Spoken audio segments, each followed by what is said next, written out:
La oscuridad se apoderó de cada rincón del planeta cuando un virus mortal, conocido entre susurros como el inicio del fin, se propagó sin control. Primero pareció un simple resfriado, una leve tos que no preocupaba demasiado a quienes la padecían. Sin embargo, pronto se transformó en una plaga feroz que arrasó pueblos, ciudades y países enteros.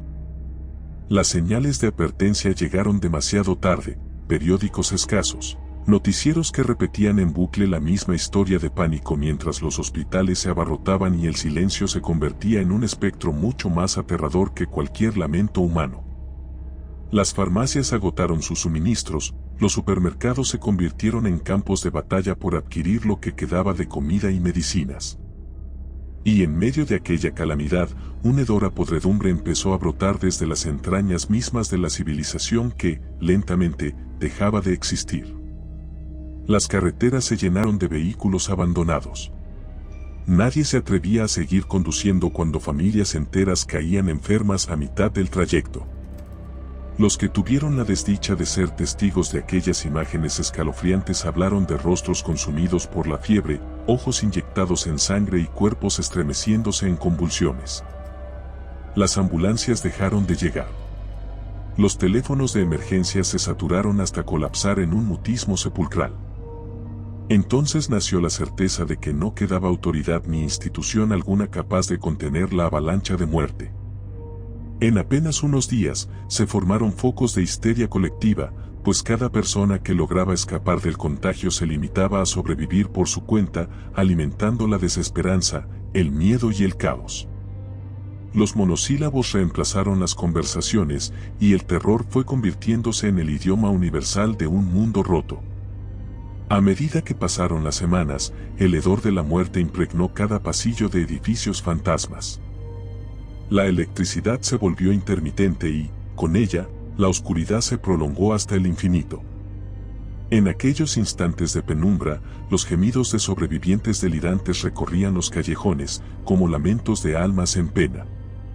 Algunos se aferraban a creencias antiguas, otros a rituales desesperados, intentando hallar consuelo o una supuesta cura milagrosa que jamás llegaba. Y, en ese escenario desolado, los pocos que resistían se encontraban con un nuevo enemigo, la desconfianza. Ya no bastaba con escapar de la enfermedad, también había que sortear la crueldad de aquellos que se volvían salvajes, ansiosos de dominar lo poco que quedaba. Surgieron facciones enfrentadas, cada una reclamando para sí la salvación o los escasos recursos para sobrevivir. En medio de ese reino de desolación, se rumoraba la existencia de un hombre que caminaba sin que el virus lo tocara. Su sola presencia causaba escalofríos, un sujeto que aparecía en sueños de los moribundos, prometiendo un futuro incierto marcado por la sangre y un poder inhumano que se extendía más allá de la razón. Aquellos que lo buscaban, atraídos por una especie de fascinación macabra, rara vez volvían y, si lo hacían, era solo para esparcir historias que drenaban la esperanza de quien las escuchaba. Relatos sobre actos indescriptibles, pactos siniestros y un destino peor que la misma muerte. En los campamentos de sobrevivientes, su nombre se pronunciaba casi como un susurro, un espectro que simbolizaba la manifestación del mal absoluto. Algunos lo llamaban la personificación de las tinieblas, la conciencia retorcida de un mundo en agonía. Mientras tanto, en un pequeño refugio de aspecto cochambroso, un reducido grupo de personas se aferraba a un soplo de cordura. La mayoría habían perdido todo, padres, hermanos, hijos, hasta el recuerdo de cómo era la vida antes de que la humanidad se precipitara por el abismo.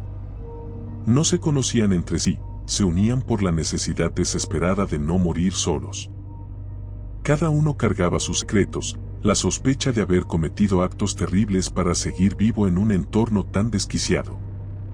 Al encender improvisadas hogueras para iluminarse durante la noche, solían compartir murmullos sobre pesadillas similares, visiones de campos plagados de cadáveres y la figura enigmática que sonreía desde la penumbra con unos ojos llenos de hambre. Cuando amanecía, les costaba distinguir si aquello había sido un simple sueño o una advertencia. Conforme el virus aniquilaba a millones, los caminos se cubrían de huesos y restos calcinados por incendios incontrolables. El hedor a muerte se clavaba en las fosas nasales y en las mentes, impregnándolo todo. No había rastro de gobiernos o ejércitos que pudieran restaurar el orden, solo pandillas encarnizadas por el poder, dispuestas a desmembrar a quien se opusiera a sus imposiciones. Nadie confiaba en nadie. Existía el temor de que alguien pudiera portar aún la enfermedad, aunque para el momento en que se descubría esa verdad, el infectado ya estaba retorciéndose en un callejón, con sangre manando de su boca y suplicando ser liberado. Nadie atendía aquellos ruegos. De hecho, se evitaba a los enfermos como si de fantasmas se tratase, relegados a pudrirse sin dignidad en rincones oscuros de la urbe agonizante. En cierto muro ruinoso, un grafiti proclamaba: "El apocalipsis está aquí y no hay regreso". Esas palabras eran la única constante en un universo que se derrumbaba sin remedio. Incluso los animales parecían haber intuido el desastre, muchos se habían esfumado, dejando las calles pobladas de silencio. Solo los cuervos y buitres rondaban los campos y azoteas, esperando su negro banquete entre los despojos. El cielo, antes escenario de nubes y tormentas pasajeras, adquiría una tonalidad rojiza al anochecer, como si el mismo firmamento se hubiera contagiado de la infección y estuviera a punto de estallar en llamas. Cuentan que, en las horas más sombrías, aquel hombre de ojos sin fondo se dejaba ver en los sueños de quienes aún combatían la plaga. Los invitaba a unirse a su causa, a entregarse a una fuerza que solo prometía más destrucción y un sometimiento total.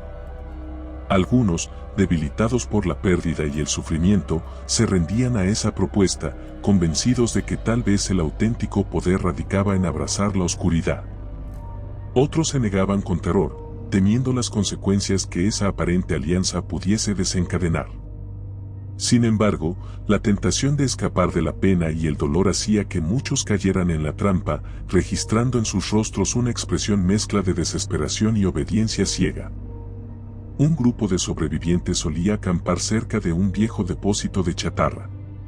Entre ellos estaba una mujer que había perdido a sus 2 hijos víctimas de la enfermedad. Una noche, ambos comenzaron con un simple estornudo y, al día siguiente, yacían sin vida, aferrados el uno al otro. Su cordura pendía de un hilo tan frágil que, en ocasiones, vagaba entre los escombros repitiendo los nombres de sus hijos, sin darse cuenta de que el presente era una pesadilla infinita. También había un anciano que tantas veces escapó de la muerte que ya no sentía miedo, solo una indiferencia sombría que proyectaba en su mirada vacía. Y, por último, un joven que había tenido que huir de su casa a la fuerza cuando los suyos cayeron ante el virus, dejando tras de sí los gritos de auxilio que ya nadie más respondería. En aquel campamento improvisado, todas las noches surgían historias, a veces contaban anécdotas de la vida antes del desastre, otras compartían visiones de un futuro más negro que la misma noche que los envolvía. Las semanas continuaban su curso desolador y el virus no daba tregua. Quienes pasaban cerca de ciudades semiderruidas describían la masacre como inenarrable, calles repletas de cuerpos, autos abrasados por incendios espontáneos y un silencio que solo rompían las ráfagas de viento, arrastrando cenizas y pestilencia. En medio de ese panorama, se aparecían grupos de fanáticos liderados por individuos que, pese a todo, parecían extrañamente inmunes.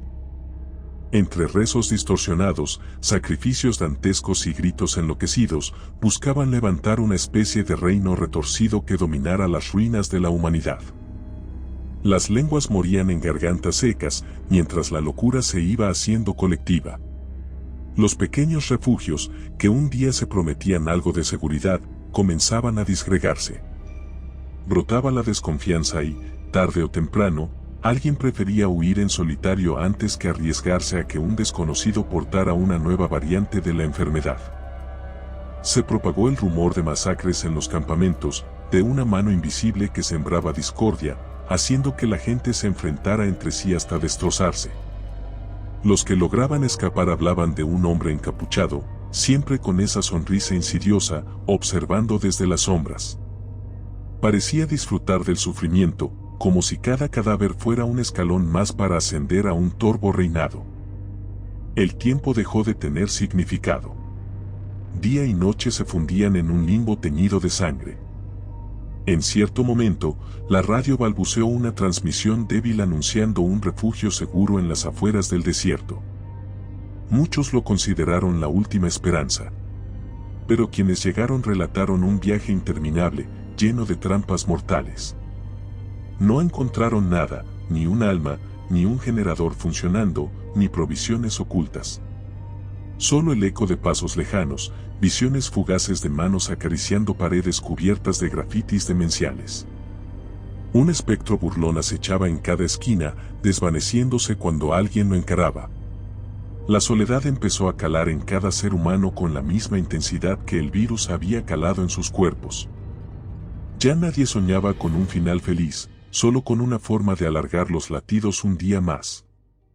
De cuando en cuando, aparecía un predicador con la voz quebrada por la desesperación, anunciando que el fin de los tiempos era ahora, que no valía la pena resistir. Aseguraba que aquel hombre misterioso no era más que el heraldo de la verdadera calamidad que se cernía sobre la tierra. La gente, hastiada, apenas prestaba atención. Cada vez que el predicador se desvanecía, corrían rumores de que su cuerpo aparecía luego sin vida en algún arroyo infectado, el rostro retorcido en una mueca de horror absoluto. Nadie sabía de verdad cómo proceder ante tal pesadilla, pues era como si la misma esencia del mal se hubiera aposentado en los restos de la civilización. Finalmente, aquellos pocos que aún conservaban un atisbo de esperanza se dieron cuenta de que no había lugar a donde ir. El mundo que conocieron se desangraba irremediablemente, y el virus, maligno agente del caos, siguió reclamando vidas en una mortífera danza que parecía no tener fin. La figura siniestra, entre tanto, afianzó su presencia en los sueños y en la realidad, atrayendo a las almas con susurros promisorios y convirtiendo la devastación en un gran tablero de ajedrez, donde cada movimiento aseguraba que la humanidad se hundiera un poco más en la locura. La última vez que alguien oyó un grito de esperanza fue en un atardecer teñido de rojo sangre, cuando un joven que huía de su campamento desapareció en una carretera cercada por cadáveres. Su voz resonó en el aire, retumbando como una súplica de auxilio que chocaba con el silencio implacable del fin.